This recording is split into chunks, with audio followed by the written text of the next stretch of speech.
Welcome to Ear Biscuits. I'm Link. And I'm Rhett. This week at the round table of dim lighting, we're going to be exploring the question, has music become too disposable? Yeah, I mean I think there's gonna be some looking backwards to our experience with music, listening to music, and how, And what else, eating music? I still listen to it, but I do it so differently than I used to. Oh yeah. I mean, it streams now. And Yeah. streaming has changed everything in terms of even how you view music. And is it devalued in my own mind because of how readily available it is via streaming? Or is it not? Or is it not? And what have we gained? What have we lost? So maybe we'll even look to the future. Maybe we'll even look to the past.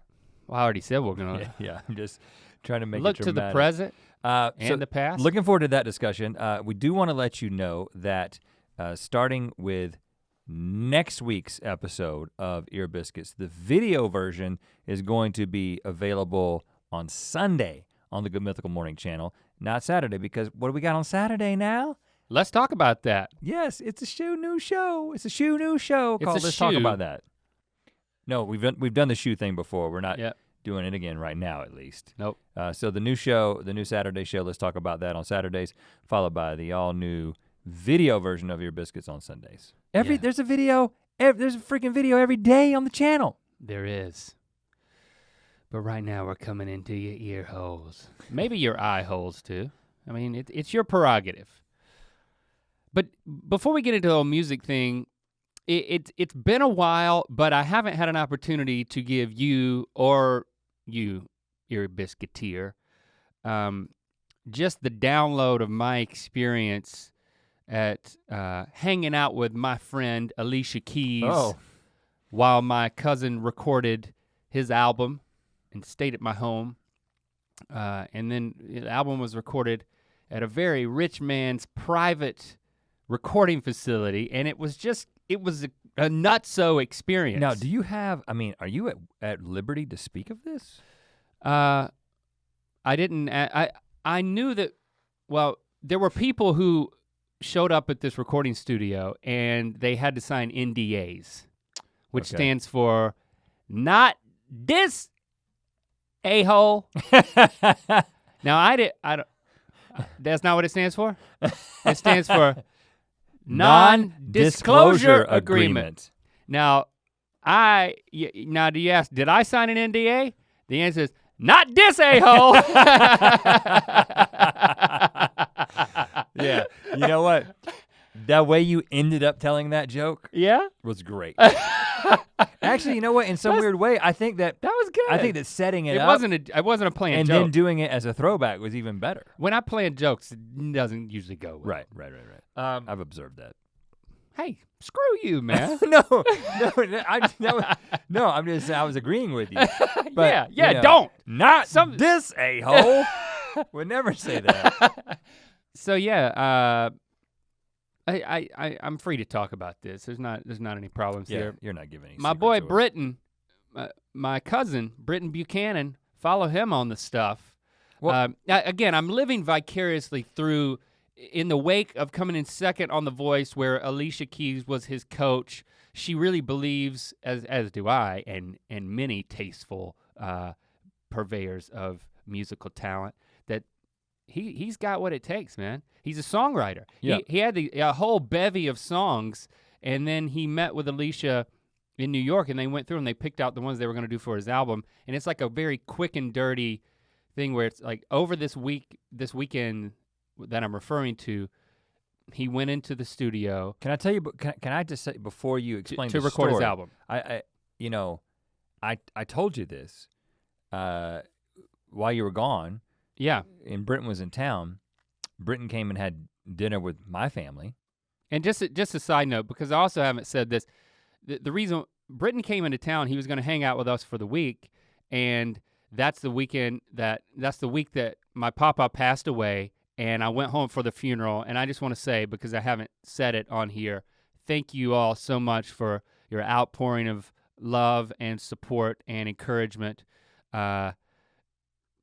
that you've been posting everywhere ever since we posted that the dealing with imminent loss episode of Ear Biscuits. So I just wanted to say thank you for that. And there was very much a sense of closure going back home for the funeral. But byproduct was while he was here, you were gone. Yeah, he was gone. I was Except gone for the most weekend. of it. So he was kind of house sitting for me and waiting to record. I got back just in time to have the experience that I'll tell you about. And so we had him over for dinner, and I had my sister-in-law and nieces. Thank you for that, town. by the way. And I was glad to, but it was mostly like, okay, this guy is he's in Los Angeles. He doesn't know anybody. He's Link's cousin. He's a mile away from my house. I should have him over for dinner. You had a deep sense of obligation. But let me tell you a little something, which I already told you this. I mean, I texted you and Christy this. Yeah, I think you just texted her actually. No. And she told me, no, okay. No, you weren't very responsive while you were traveling, which is okay. Yeah, I mean, yeah. I'm not gonna hold it against you. What did you say though? I said that Britton is our new favorite person. I mean, he is an incredible guy.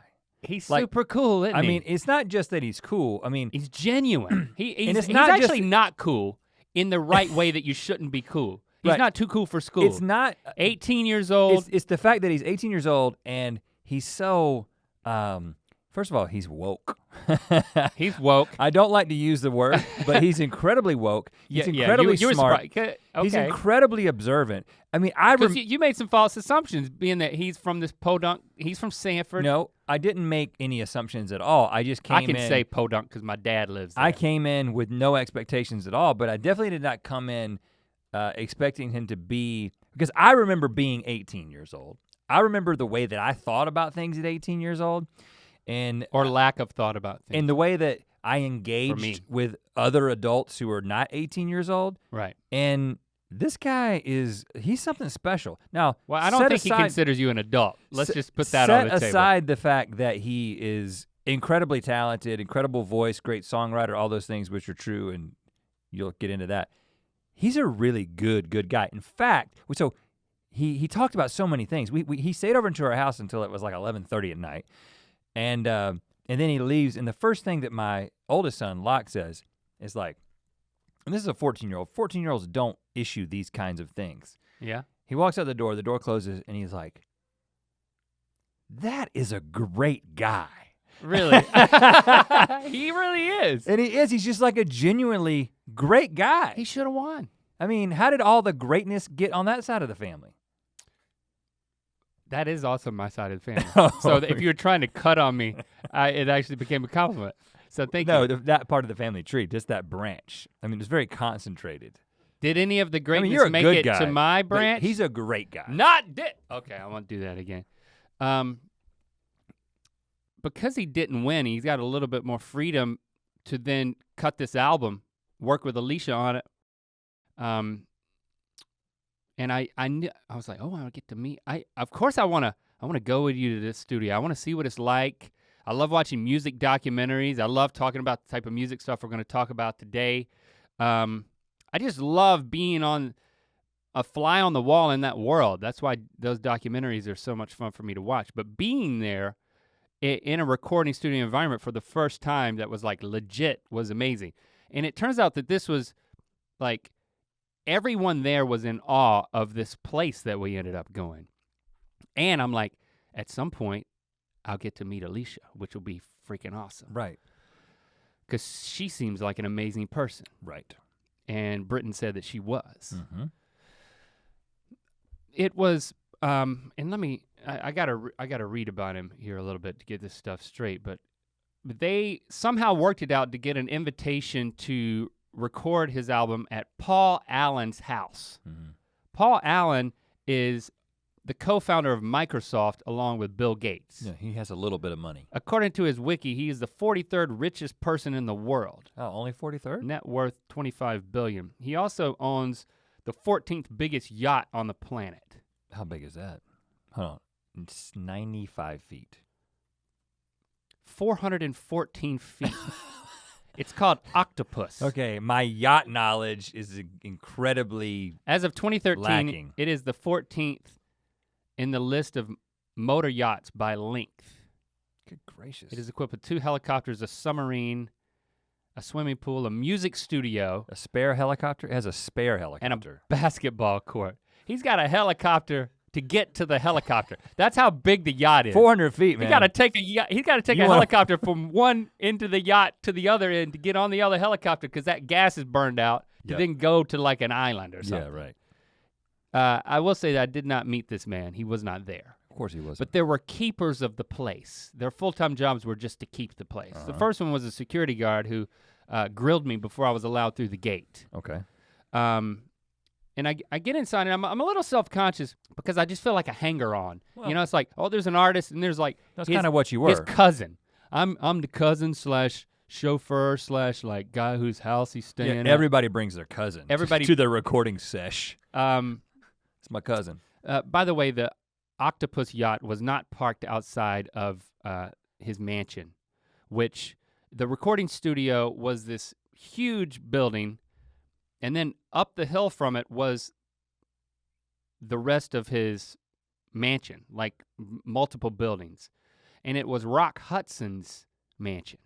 Oh. So Marilyn Monroe swimming around in Rock Hudson's pool, there's probably pictures of that everywhere. At least that's what Chris, the keeper of the studio, told me.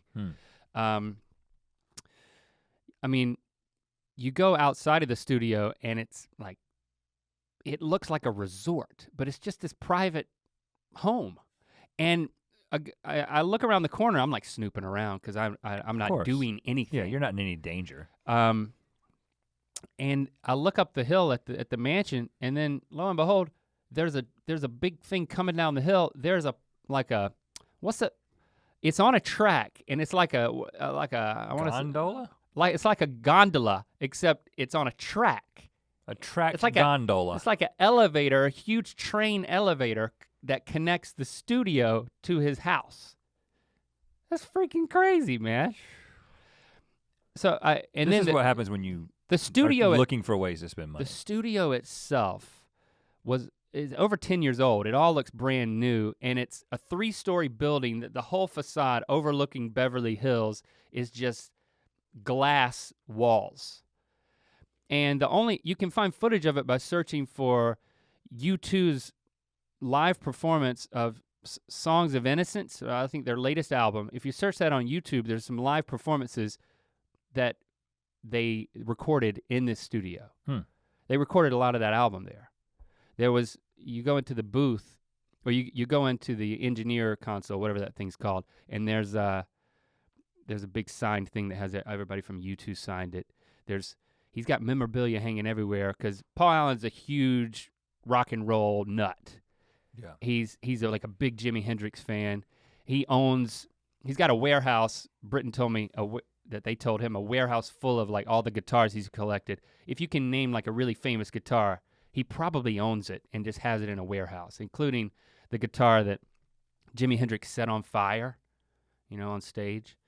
So anyway, I go in. This place is it's state-of-the-art amazing because he just threw so much money at this thing. And then all these vintage guitars they're just bringing out for the band to play that he just has there. I'm really self-conscious. I meet the first guy, he comes around, he says, "Hey, how are you today?" I'm like, "I'm great." He says, "Hey, Grant, nice to meet you." And I'm like, oh, that was just not, I was like, actually, I just said I'm great. Heretofore known as Grant. But my name is Link. And he's like, "I'm Chris, nice to meet you." I'm like, oh gosh, I've already screwed up. Yeah. You never recover with that I tried guy. to be really quiet and not say a lot. That's Grant and over there. just hang out. Grant's the quiet one, the cousin. But the place was just crazy. And then finally, it was 3 different days that I took him there and I was hanging out, over that weekend. Yeah. And the second day, Alicia shows up in the middle of him recording, and she's simultaneously stunning. She's beautiful, and then she exudes. She's got she's got more positivity than anybody I've ever experienced. The way it just like radiates off of her. More than me? Even more than you, right? That's it's surprising. great. It's great to have an idea of a celebrity and then meet them, and it just delivers. Right. You know, she delivered like 9 months of pregnancy. Bam. The bar is really high, and she just floats right over it. Yeah, I'm a big fan now. She's great. Super nice. She likes Grant. Yeah. She's a big fan of Grant. I met her husband, Swiss Beats. Swiss Beats. Famous rap producer. Heard the name. Jay-Z, DMX. You met Jay-Z and DMX? No, he produced I was gonna say, whoa, this songs and party albums. got crazy. Winning Grammys and whatnot. Super cool guy. We talked about eating hot peppers. I gave a little plug to our channel. Oh man. But then You instead think of Swiss Beats is instead of going to watching our channel, he pulled up his phone. He started searching. I was like, he's gonna go to my channel. I was like, I'm gonna feel awkward, but I'm secretly gonna be happy that he's watching my stuff. But instead, he pulled up those freaking hot chip videos. Oh gosh. Like the ones we didn't do, you know? Yeah. I was like, well, I ate a whole hot pepper. Swiss Beats. Can you please look at my channel? He's like, but Grant, did you eat a chip? Because if you did not, I'm not interested. We met their kids, Egypt and Genesis. Wow. Yeah. Throwback. And I'm bored a little bit later. I'm scrolling on Reddit, you know, because I'm trying to stay out of the way. What am I gonna do? I'm gonna thumb through Reddit. And Egypt, who's like, I don't know, 9 or 10, sits down next to me and starts scrolling my phone for me. Of course he does. And then he's like, I don't know how, but he had like a pickpocket. Next thing I knew, he had my phone and he's watching all of, like a montage of all of the deaths in Jurassic Park. Oh. And I'm like, and I look at him like as if to say, how did you get my phone? I was literally on it and you have it. And he looked at me and he kind of went back to it. I was like, I can't see. And then he like turned it and for the next 15 minutes we watched all the deaths in Jurassic Park together. You and Egypt had a moment. Yeah, and then 5 hours later when we leave the recording studio, Britt and I are driving home and you know, my phone at like a poignant point in our debrief conversation connected via Bluetooth to my speakers in my computer, I mean in my car, and it just started playing the audio of all of the deaths from Jurassic Park, which is like— That's a little distracting to drive to. It was a good button on the end of an amazing experience of being a fly on the wall, of watching amazing musicians collaborate with Britain to make this album in record time. It was the band from The Voice. They had just listened to the demo versions of the songs, and then they would come in and Britain would play it live once, and then they would be like, all right, let's go. It was amazing how great they are. I mean, and the best in the world at that. They play thousands of songs live because of being on The Voice for all these years. And it was super cool to just be sitting in the control booth, just watching them through this like panoramic view of this glassed-in thing that's probably unmatched by any other studio except the one on the same guy's yacht. So I mean, it was just crazy to be along for the ride, and then to cap it off with hearing every person scream bloody murder death at the hands of raptors and other dinos. And so we don't know exactly when this album is coming out, but I mean sometime in the fall, hopefully. They recorded all the music tracks, but then he's gonna go to Alicia's studio in New York and track his vocals because they didn't have time for that. Maybe I can go up there and lay down some tracks. No, just watch silently. Backup vocals by Grant and Alicia. So that's how I'm enjoying music now. You know, I mean, my new standard is I've got to be in the room with the masters of their craft. And when you're not doing that, you're enjoying music digitally, mostly, as I do. We used to enjoy it analogically. So we're gonna talk about that. We're gonna talk all about that. But first, we wanna let you know that you can get the all new Ear Biscuits t-shirt. Look at this. Dang, look at it. I like the lined nature. That's me. That's you. That's Ear Biscuits. That's the show that is happening right now. I like the black with the white on it. It's kind of got a roadie vibe. If you want to feel like you're on a fly on the wall of this recording experience, rep it with that shirt. Mythical.store. Other stuff too. Okay, so I do think about this question a lot. Because the way we listen to music has changed so much, what is it, how has it changed my relationship with music? Has it devalued what music is to me? I mean, do our kids view music differently than we did because they're starting from a place of having arguably free, in their experience, access to any and everything at any moment they want it, anywhere they are, via phones and streaming. You know, I think, and I guess I get concerned, but maybe I should just be nostalgic. Maybe there's just as good as bad. I'm just raising all the questions. Well, let's start, why don't we? We're just talking about when we were kids, the experience with the way that we would experience new music. And this is gonna be true for many of you who are listening because many of you, like us, have kind of lived through this digital revolution. And I think sometimes we underestimate, because you forget, you so quickly, just even, I think about like, literally like 2 or 3 years ago. Yeah. Before I finally like went and paid for music streaming, because I was still just buying albums. You know, things change so quickly, but if you go all the way back to the beginning, like, do you remember? Well, because even before we go back, yeah, because even just like not Apple Music, but I had this Apple Match subscription, and that's when you pay. Apple came out with this thing, and it still exists, but my subscription was up, and I'm like, I ain't paying for this. But a year ago, I'm like, you know me, I would never pay for anything, and I actually paid to have Apple match everything that I already owned in their cloud.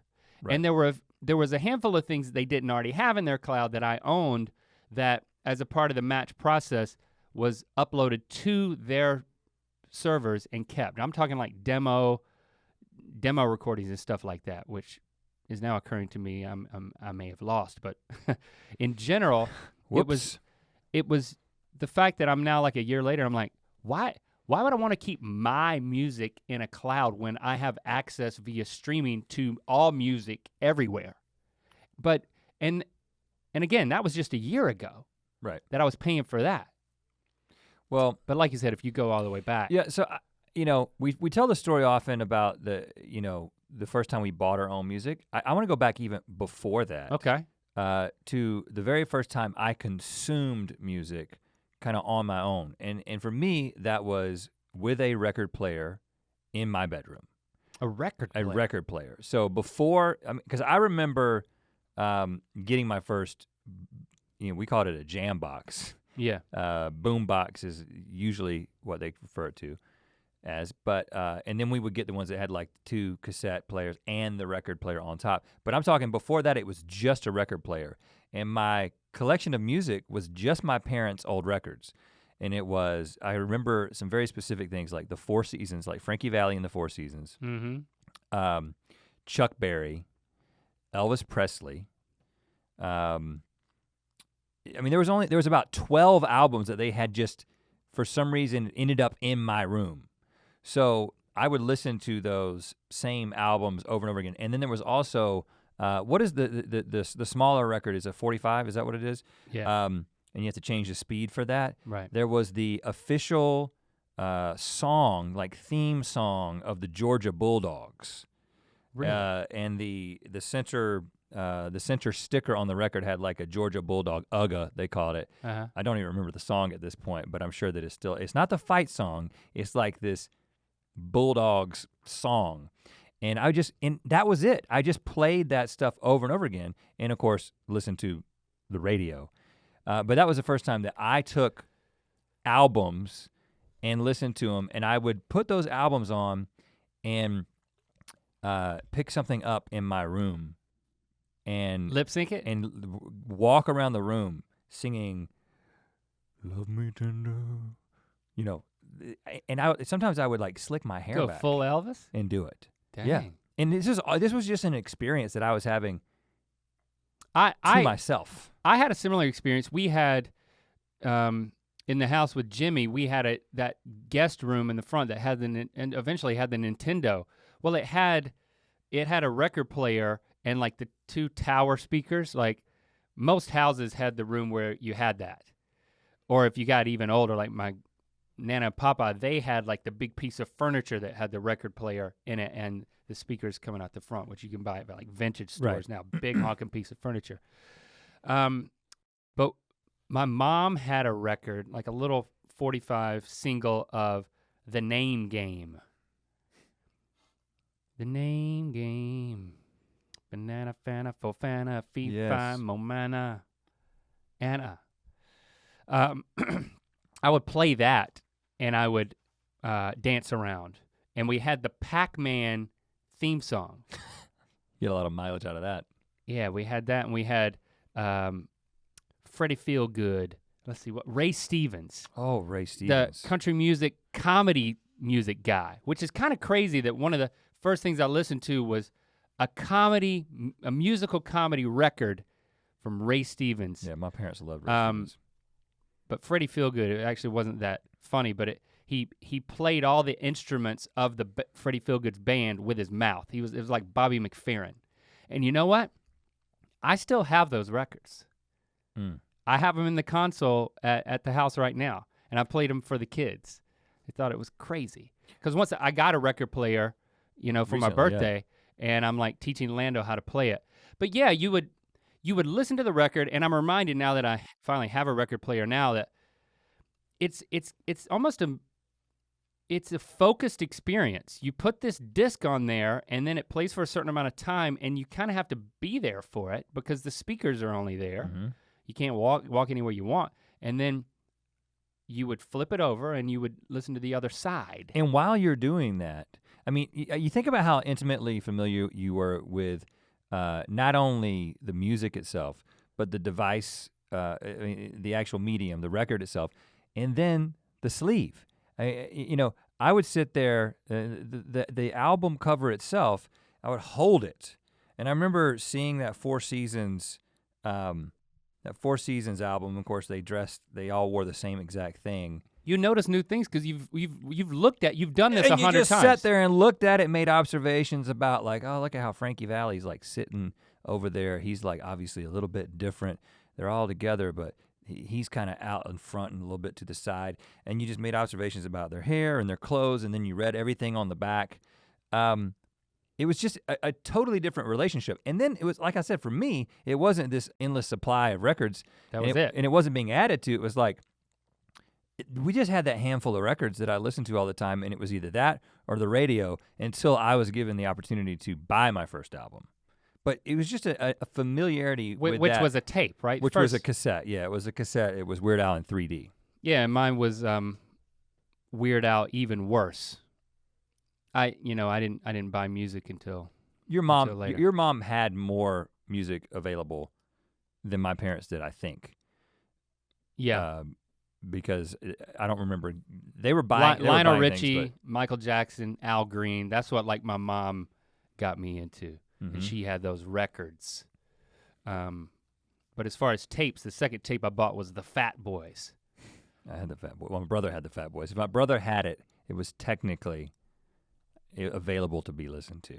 And that's the other part of it. Music was so much about if you had that physical thing, and if somebody gave it to you, or if your brother had it, I mean, getting into rap music was because your brother was into it and his friends. So Cole and Oliver would listen to rap music on their tapes, and when I come over to your house, I knew you had tapes, but if your brother had the tape, it automatically became more cool. So so like I remember I would go in his room and I'd like see, oh, he's got Cool Mo D. Cool Mo D. I specifically remember being introduced to Cool Mo D. He's got EPMD. Yeah. He's got NWA. And I mean, the funny thing is like you got these, and this is something that straight out of Compton. This is true. This was true all over the nation.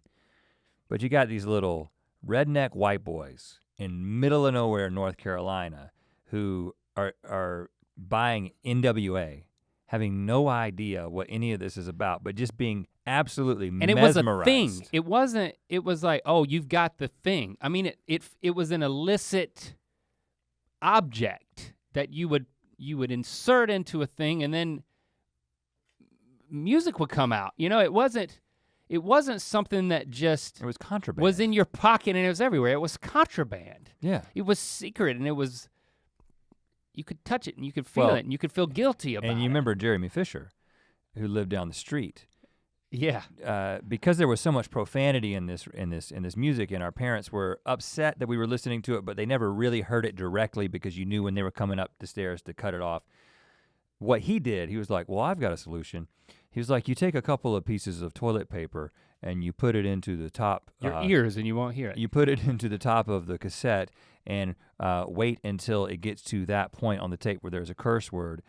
Hit pause and then hit record and then hit unpause and go beep. And then he would literally record his own beeps over the curse words. He was the neighborhood censor. Which made NWA very difficult to listen to. A little bit distracting because everything would drop out except Jeremy Fisher's beep. And he provided this as a service. He was like, I'll take your tape and do that for, and that happened one time and I never let it happen again. Talk about a dead career path.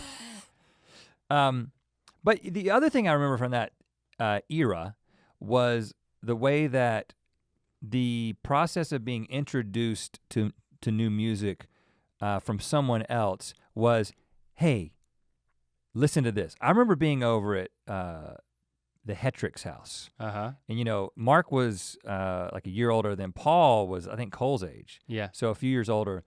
And we sat down in Paul's bedroom and he was like, have you guys heard Metallica? Oh, snap. And I was like, what's Metallica? And I had been listening to, you know, when I wasn't listening to Frankie Valli, I was listening to Weird Al. So the transition into Metallica, and I'd done a little bit of rap, but this is actually probably before Cole got into rap. He turns on, he had like a big stereo, like the speakers were separate. Yeah. It wasn't all one thing. And I'm sitting on the bed and he turns on, I don't even remember what song it was. Master of Puppets? I just remember thinking, this is amazing and probably evil.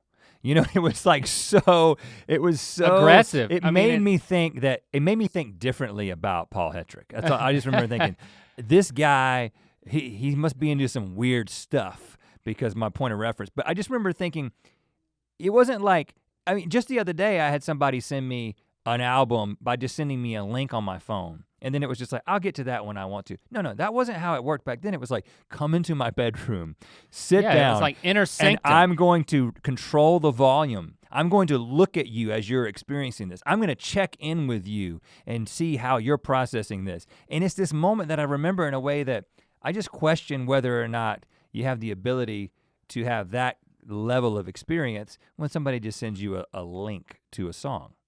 I mean, you know why artists have listening parties, you know? They work so hard to make this thing and you want to have this communal experience of just listening to it. It's different from a concert, you know? It's like, I do feel like we used to have that. It makes you cry when you think about it. I'm getting so choked up. I mean, yeah, the thing about Discovery, it was come into my room, I'm gonna play it for you, or I'm gonna loan you this object, you're gonna dub it, and then give it back to me. And while you're listening to it, I can't listen to it. Unless it comes on the radio. Or you go to the store and you buy it. And for me as a kid, every weekend my mom would go shopping. But I didn't have money to buy a cassette every weekend, but it was a very strategic thing. Like I had to decide, okay, Rhett has the MC Hammer album. You know, what was it called? It was the one before. Too Legit to Quit was the. No. Please Hammer Don't Hurt Him. Please Hammer Don't Hurt Him. Yeah. Which was before the You Can't Touch This album. But Cole has this other guy, Young MC. I think You Can't Touch This was on Please Hammer Don't Hurt Him. Did you have Young MC? Yes, Cole had it. And then you had MC Hammer. And I felt like, who am I gonna side with? Because I can only buy one tape this month, basically. Or am I gonna buy something that's a little more out there that nobody has, so that I can say, hey, I got something nobody's got, and it's actually good. You know, so. And at the time we had a sense. It was an investment mentality, because you got $8 to $12 you wanna spend on an album. You can't listen to it ahead of time. There were a few places eventually where you could listen to CDs in the store and use dirty old headphones that everybody's been putting on. But for us, it was you look at the cover of the cassette and you're like, all right, Cole's got an EPMD tape, but they got a new one coming out. I'm gonna be the first to get that one, and I can say I got it. Obviously there was no internet, but we didn't. It was word of mouth because we didn't subscribe to any magazines that had any of this information in it. No. It was just somebody at school would tell somebody else, and somebody somewhere had a magazine. There's no, I know that. I mean, I would just go and look at the record bar. I would look at the cassette section, and you would see the rap section, and I would buy something. Well, you would go to the ones where they had the most of that tape too. Yeah. You know what I'm saying? So if they had 30 Young MC tapes, you knew, that must be a good one. Yeah, this is in demand. A new one. I gotta get this one. And then that would be the tape that you would listen to, and it was a deep experience that is very difficult to achieve, but it was almost, the whole system was built for a deep experience before. Now you have to have one in spite of the system. I'll get to that, but in other words, I'd make a calculated decision. Out of all the tapes that I can buy this month, this is the one I'm gonna buy, and it's the one that I'm just gonna listen to again and again. I'm gonna put the tape in and I'm gonna play it. And I didn't have one, I didn't have a newfangled, you hit fast forward, the special fast forward button that can detect when there's a gap in the audio and that's the next song. You just listen to it. And it was an album experience half by half, just like a record where you had to flip that tape over. And you would just sit there and you would experience it in the certain order that the artist intended on both sides, and then you would do it again. And you would sit there and you'd unfold those liner notes, and you would read the lyrics, and you read who they were sampling. I remember, when I got A Tribe Called Quest, Low End Theory, one of the greatest rap albums of the 90s, easily. I got that because Cole had the previous one. It's a long title, I'm not gonna say it here. I can't quite remember. People's Instinctive Travels in the Paths of Rhythm. Hey. But I would listen to Low End Theory, and I said, okay, who are they? They're sampling stuff. I didn't even know what sampling was, right. But you read about it in the liner notes, the average white band, what is that? And then I'm looking through my mom's record collection again, and I realized she's got average white band records. Mm-hmm. And I started bringing those into my room and listening to those, and I'm like, this kind of sucks to me. Because it doesn't sound anything like the rap, but somehow they've found something in this to make pick that. up the pieces. Pick up the pieces. Oh yeah, that was immediately okay. That's one of the obvious, best. But the that's other one of the best instrumentals of all time. I think it's all great now, but it was a treasure hunt experience to connect dots of their creative process. It was like, my mom has this album that these guys in New York turned into this new thing that Rhett's older brother thinks is cool, Yeah. And I'm sitting here in my room by myself, reading it, just pouring over, and that was the experience. It was a forced, paced, deep experience that everything now is geared towards the opposite of that. Yeah. Well, yeah. So at risk of sounding like a couple of old farts who are reminiscing about how great it was when we were introduced to music. And you had to like all the songs. I'm sorry, but it didn't. If it's not listening. I would just you'd listen to you know the songs that sucked because you'd listen to those too, right? Well, because you had invested in it. Yeah, because you spent bought money it, and time. It's like I've got to get through this because it makes it feel like it's worth it. Now let's contrast this with the way things are today, and I'm not going to. As I talk about this, I'm actually going to talk about the. I'm not judging the experience because I think there's actually something to the way things are done now. Okay. Yeah. So the way that I introduce myself, now first of all, I subscribe to, right now I have Apple Music. That's just because I have an iPhone and so I end up doing a lot of Apple things. So that's kind of my streaming service that I use. But what I'll do in order to find new music is, in fact, the other night I did this. I'm sitting there and I'm like, I want to find something, I want to find some like melancholy Americana. Like first of all, just the fact that I can think that. Yeah. And not have to go to the smallest section at Sam Ash. There was never a section at Sam Goodies or there's a bunch of Sams. If I had gone in melancholy what? Melancholy Americana, they would have been like, sir, please leave. But now I have the ability to go basically to the like Americana section. And then it's like latest releases. And I can do like, top tracks or latest releases. And what I'll do is I'll play one and I make a decision sometimes 2 seconds in, sometimes 15 seconds in, as to whether or not I'm gonna continue listening. And I'll go through 10, 11, 12 different people, most of them I haven't heard of, and then I'll land on somebody and I'll be like, something that grips you in like track one. So like for instance, I did this. And the album art does still play into that though, right? Oh yeah, because you can look at the album art and make the combination of the album art and the title of the album, you kind of make a decision. Right. Is this person trying vibing with me to give me something that is gonna work for me? So I just recently discovered, and I'd heard of this band, the Milk Carton Kids. Okay, like it's one of those like, oh yeah, I don't know anything about those guys. But I've heard they've been out for a while. They've gotten multiple albums. But when I was doing my melancholy Americana deep dive, 10, 12 albums into top tracks or latest releases, whatever, I get to Milk Carton Kids. And then I'm like, okay. And I stuck with it. And I ended up listening to the entire album. And now I consider myself a fan of these guys who, by the way, are based in Eagle Rock.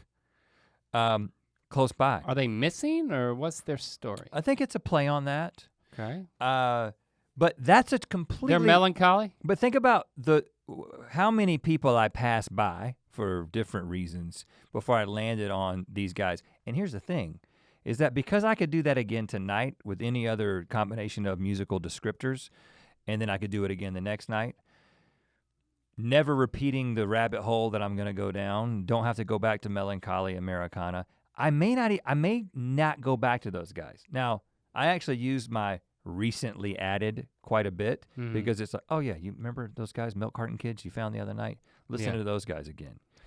But there's something to that. There's negative and there's positive. Yeah, I mean, to that.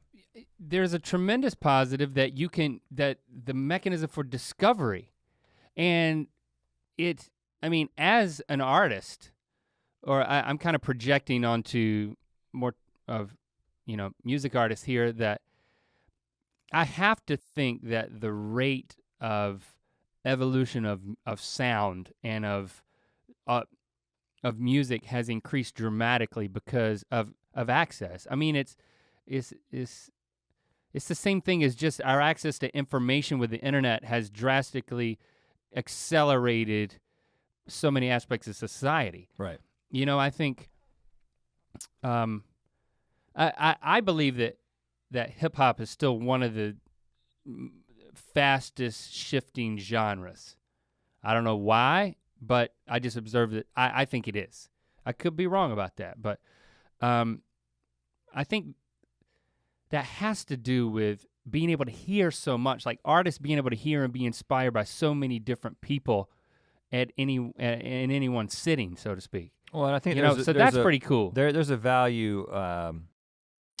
It's so easy to accidentally bite somebody in hip hop and for your flow to sound exactly like somebody else. Yeah. That I think you're kind of constantly moving away from that and trying to set some sort of target where if you're doing melancholy Americana and he sounds a little bit like so and so, it's like that's a good thing. But if it's like he sounds like Drake, you're like that's not good. He needs to change. He needs to innovate in some way. But when I think about my kids and the way that you mentioned Tribe Called Quest. So the other day we were on a road trip, and I've done a couple of these things where I'm like I start thinking back on some music that I got introduced to, and I'm like I'm going to listen to this and I'm going to tell my kids what I was thinking and how I first heard this and that kind of thing, and we kind of go through. Yeah. And so Locke is he's really into hip hop, and he listens to like when what's his name Extension. I don't know how do you say the guy's name that died recently. That was a Triple Extension.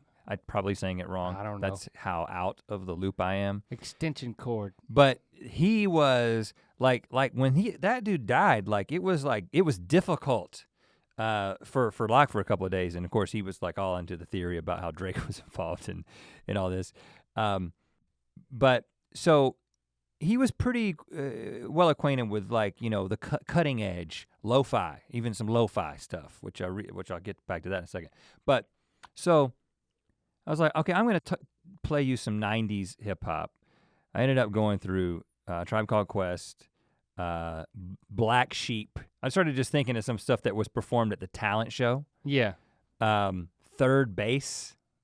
And I know I'm jumping all over the place with how this is held up. Tribe Called Quest has held up. Black Sheep hasn't held up quite as much. Yeah. Third Base doesn't hold up at all. Like you listen to Third Base now and you're like, I think there's a couple, but I think I think it holds up, but no, it feels like he's like getting off rhythm a bunch. okay, but Pete, what did Nice is off? What did he think about it? But what did Locke think about it? Oh, then we got to the Fugees, and okay, you made it. Okay, yeah. So I mean, I'm jumping all around the '90s, but there's this okay. I can see some of it's good, but then I can start feeling some of it not really working. It seems a little bit cheesy. Right. I mean, I tried Young MC at one point, and I was like, I cannot believe. No. I can't believe candy. how bad this was. I mean, it was just horrible. But I mean, I think Fugees. I hope he Fugees thought great. that was great. No, he thought it was great. And it's less about what he thought about it. He appreciated it. He thought some of it was good, but it was more how easily I could just think of something and introduce him to it. And I was like, getting into the question of is this disposable, it's like, this is not the same thing as if I gave him an album and he had a machine in his room and he had to take the thing and put it into the thing and spend some time with it. There's no cost. So time, money. Without doubt, an individual album or an individual song has become more disposable. But at the same time, as a family, we do things that my family never did. We play music. Yeah. All the time. Yeah. Like, when I go home tonight, music will be playing in my house. We eat dinner, half the time, music is playing. Wake up in the morning, music is playing. We've got a computer and an Alexa in the kitchen. And so yeah, we do the same thing. It's just and you know what? Music's always playing. I came into the kitchen the past a few days, and the Beatles have been playing. And I don't play the Beatles, but I mean, of course, I love the Beatles. You have to.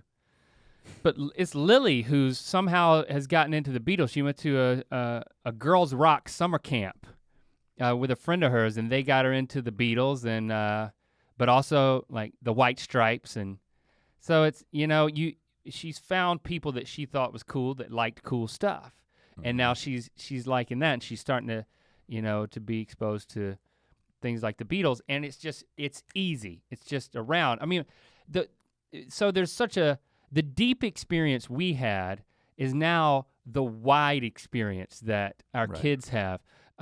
You know, the widest an experience got for us back in the day was, you remember this, the BMG music service. Oh, yeah. They would, and also Columbia House, it would be 8 CDs for 1 cent, or it would be an ad for 12 CDs for the price of 1.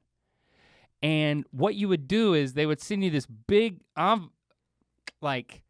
envelope, and you would open that up, and it would have a sheet. Hundreds of It would have albums. a sheet with like 12 blocks, 12 empty blanks, and then the one that you'd pay for, and it would be stamps, like lickable stickers of albums.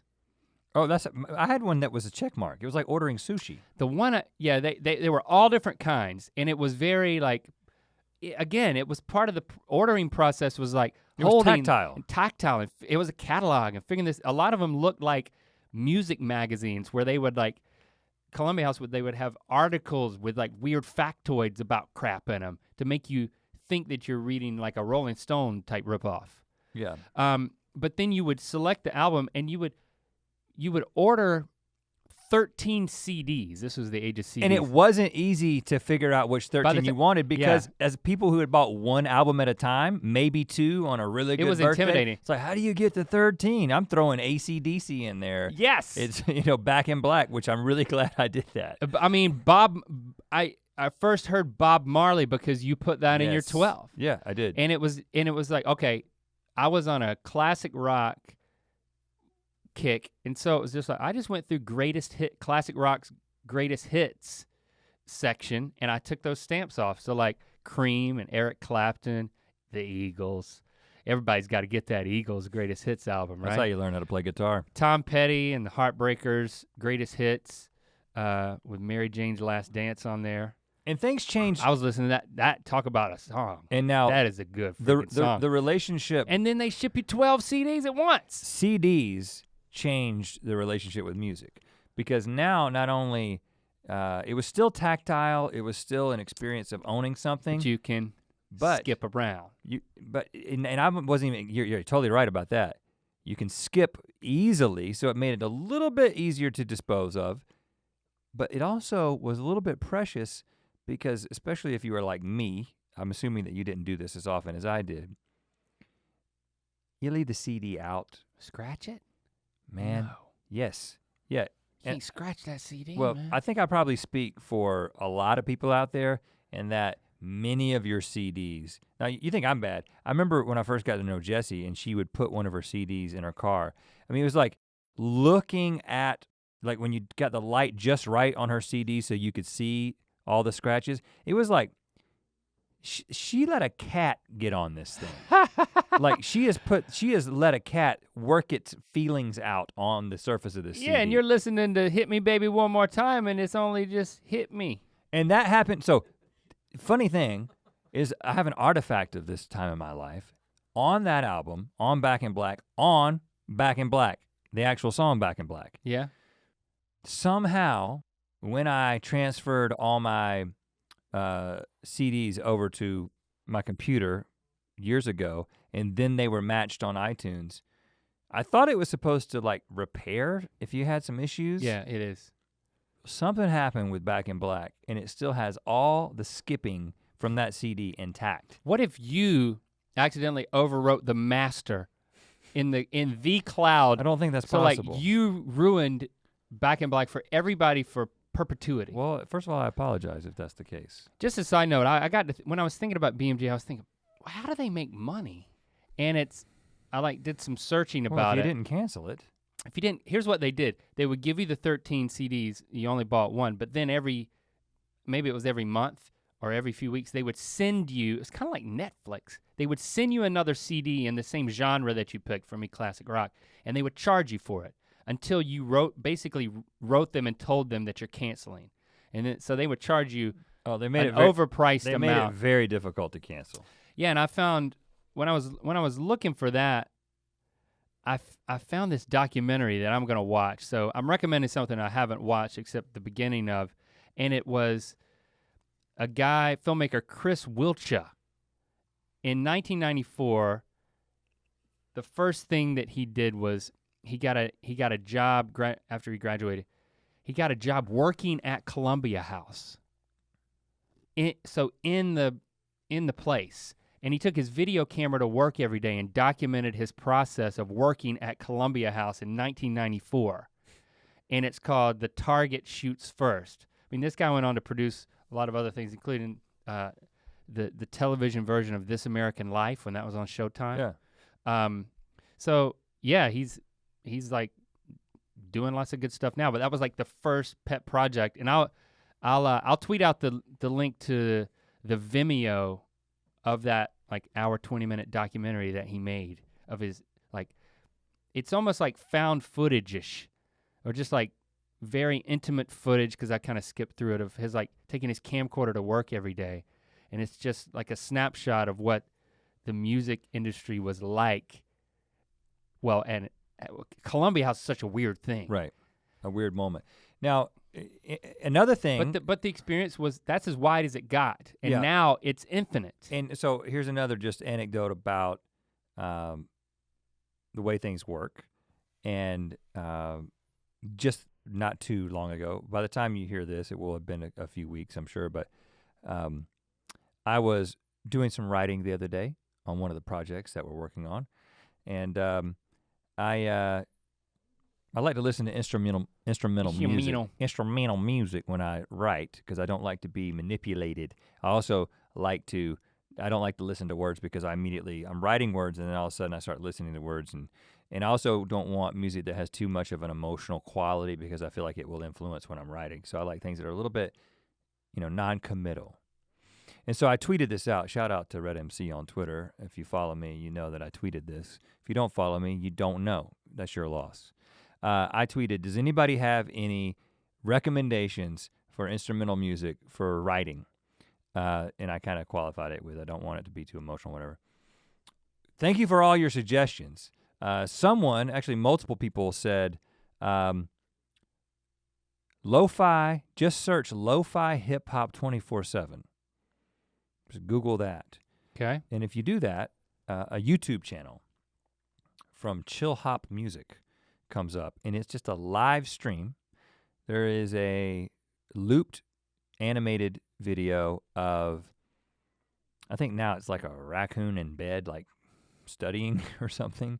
It's like a character like sitting there in his bedroom, like chilling out, writing or typing. I can't remember what he's doing. And then this, Is that the part that matters the most? No. They play 24/7. But what's lo-fi? Well, lo-fi hip hop is like amateur. It's amateur made mixes. We're talking like SoundCloud type music here. Okay.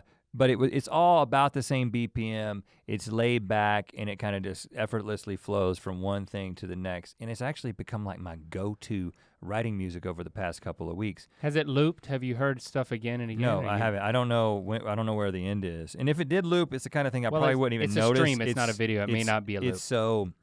And again, I don't know who's making this music. I don't know how they're making money. I don't understand the business model. I mean, they've got like a link to their website in the description of the video, and I guess you can go there and do something. I don't understand the business model at all. All I know is that I'm just consuming just high volumes of music in a way that it's effortless. Ultimately, what I'm getting at is whether it's walking into my house and hearing my kids stream the latest Chance the Rapper releases that he just released, or listening to lo-fi hip hop. I can get anywhere, and I'm completely surrounded by it. So while I do think that it's become disposable, it's become so much more prolific, at least for me, but this has got to be true of everybody. What I hear you saying is it's actually become a more valuable mainstay in your lifestyle as a whole. Like because it can always be there as a constant companion. I mean, that's valuable. So I don't, but at the same time, it could make it all seem more disposable because, well, it's not an object. It's not something that I got to pore over. like the liner notes or anything like that. Well, and especially that. So, because there is something to be said for, and this is some people's philosophy. For my philosophy, once I started streaming, was because I heard people say, "Well, I pay for streaming, but if I really like an artist, I buy their album." It's like, well, once you could just add the music locally to your devices, it just became a loyalty issue at that point. It's like, am I really gonna give this artist $12 just because I really like them? I mean, yes, some people will do that. That's not a sustainable business model.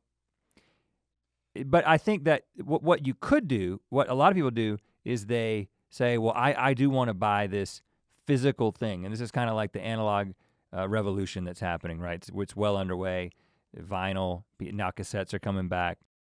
And I think that's because ultimately we haven't changed, physically, mentally, the hardware of humanity is the same as it has been for thousands of years. And so we're tactile beings, right? We experience things with all the senses. So the fact that while we kind of moved into this completely digital place where you think, oh, well, just like in the Dead iPod song where we kind of talked about in the distant future, people are just gonna download songs directly into their brain. That might happen, but ultimately, unless we change significantly physically, we're not gonna lose that desire to have a tactile experience. You're never gonna lose an appreciation for a piece of music that is on something physical. Like if I hand you, you just got a record player. If I and I bought you a bunch of crazy albums, but if I gave you an album that you didn't have that meant something to me, your experience with that, there's nothing you can do in the digital world that can top that, and that's why people are kind of rebounding going back to it. Yeah, I'm definitely, I have a desire to the albums that have been the most important in my life. I have a desire to buy them on vinyl, just to have it, just to literally have it. I don't think everybody has to do that, but I think the other thing that I try to do, that I'll go so far as to encourage people to do, is to adopt the discipline of immersing yourself in music and making focused time for that. If you're a music lover, don't rob yourself of the experience of going all the way. I'm not trying to make this sexual, but I did. I some nights I'll lay in bed with my headphones on. And go all the way with your headphones on? I typically wear my AirPods when I do that. And I'll listen. I don't like to have them to be I'll too listen bulky. to music, and I'll focus on it. So it's not a companion to anything. It is the object of my affection at that moment, and my analyzation. Right. And I'll go one step further. I love doing that within the context of an album. I think with this wide experience, it's a single focused as opposed to an album-oriented world that we now live in. But I think there are artists who are still crafting albums, and like Kendrick Lamar. I mean, if you can listen, you can listen to "Don't Kill My Vibe," and that's a great song. But if you listen to Good Kid, Mad City as a whole, then you've immersed yourself in a cinematic experience that an amazing artist crafted. He made an audio movie, and it's you got to listen to all of it to get that. And it's your loss or mine if we don't do that. But it now takes a discipline that we were trained to expect from certain artists. And we were trained to expect from more artists, actually. You got to sit here and you got to press play, and then you got to flip it over to a certain point, and you see what I'm saying. So now we got to actually you make a decision to take time to do that. Or if you're driving in a car, still saying I recognize that this artist made this album as a cohesive work, and so I'm actually gonna experience it that way over my next 3 commutes. Well, I try to do that. I think both of us are biased against playlists. I mean, I mean, we did the mixtape thing. It was usually like mixing one artist. Like we would mix Merle, and it would just be like the lonesome side and the loving side or whatever. It was like I would take all the songs about being alone, which is quite a bit when you're talking about Merle Haggard, and then the other side would be all the songs about being in love. And I would sometimes together we would just go down a country road and put that album in, put that cassette in, and just sing at the top of our lungs. And sometimes I would just go by myself and think about the girl that I had a crush on and was not responding to me, and just listen to lonesome Merle Haggard songs. But we have kind of I saw her recently, by the way. No, I don't want to go on a tangent. You did though? Yeah, in a Zaxby's. Oh, okay. Back home. We'll talk about that in a second. And of course, lots of girls didn't respond to me, so it could be one of many different women. They were all there. But it's like one of my dreams. All the women that have rejected me at the Zaxby's. That's a recurring nightmare of mine. But I just wanted some chicken fingers. But why don't you love me? We're both, and this is to do with our age, I'm sure. But I'll put a playlist on, or like Pandora, or like a radio, like an Apple radio station, if I've got people over and I don't want it to end, you know. But if I've never once played one of the Apple radio stations while in the car. I don't know. It's weird because I would listen to the radio itself, but I find an album, I find an artist, and sometimes I feel like if I listen to an artist and they have one good song, and then the rest of the album sucks, I just write them off. I don't say I'm gonna take that song and put it into a playlist. I say like, no, this album doesn't work, so this artist doesn't work. And this is just an internal bias that I have. I don't build playlists, I mean, for myself because it's too much work. But if I like an artist, like if I really like Lord Huron, I'll go to Lord Huron radio, and then it'll play other artists. I'll discover other people related by just listening to that around the house or whatever. Well, so I think for me, to answer that initial question, it's definitely become more disposable. I mean, my relationship with music isn't anything like it was in 1982 in my bedroom.